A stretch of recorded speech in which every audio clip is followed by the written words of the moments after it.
Glory to the bear, and the plan is in motion. The S&P is down 9.4% as of Monday. The Nasdaq's already in the official correction territory, tipping over that 10% level. But unlike past sell-offs, this one isn't chaotic. It remains controlled. So the S&P is flirting with the 10% correction mark. The Nasdaq and the blue chip stocks are crumbling. And Monday's breakdown is for me confirming that steeper bearish trend. So let's look at the charts. Stay tuned to the very end for a fun stock market fact. Now then, as we come into Tuesday's trading session, we can see the steepening of the bearish scenario. We've been talking about this for a couple of weeks now. The bull bear sideways scenario. We've been predominantly looking at the sideways scenario with this downward sloping channel, but as price moves beyond the boundaries of that, scenario 2 takes precedence, and we're looking at that bearish scenario with the breakouts. We've got the range breakout, we've got the Bollinger Band breakout as we stay below, and we just ride that lower Bollinger Bands to the downside. So we could be looking at something a little bit more significant than we have done. The only fly in the ointment is that little kickback on the end of Monday's trading session. Just creates a little bit of a wick on the daily charts.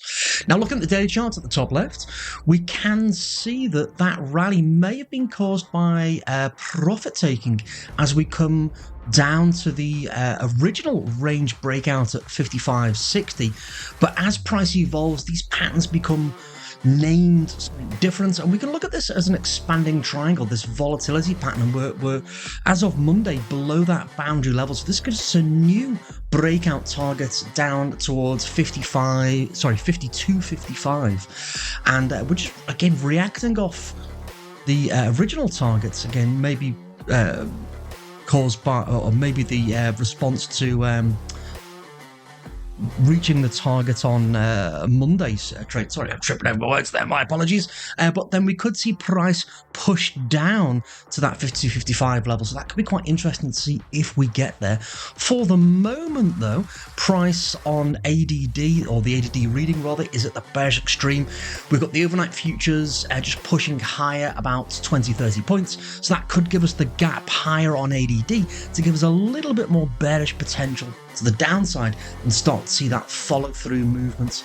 Again, as always, time will tell. For the moment, the strategies and the system is bearish, so just waiting for that to unfold. Scenario 3, what we've not covered is, again, I'm looking for price to be well above that previous channel before I'll consider jumping into the bearish side of the market.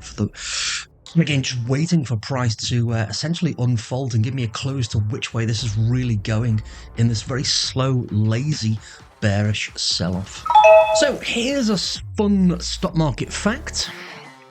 Did you know the concept of Bollinger Bands was developed in the early 1980s by John Bollinger, who noticed that price volatility often moves in cycles?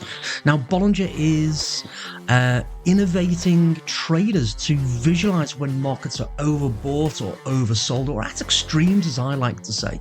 Now, interestingly, the Bollinger Band remains one of the most popular technical analysis indicators out there, standing the test of time across decades of market change, and it's the core of one of my favorite money-making patterns to this day. If you're tired of watching the charts all day, what if you didn't have to? What if you could just plug into a proven process that is rule-based without having to worry about which way the markets are going? The system tells you which way the market is going. So if you like the sound of that and want to learn a little bit more, click the link next to this video and you'll be taken to a free training that I recently held that tells you one of my favorite money-making patterns. So click the link and I will see you over there. Bye for now.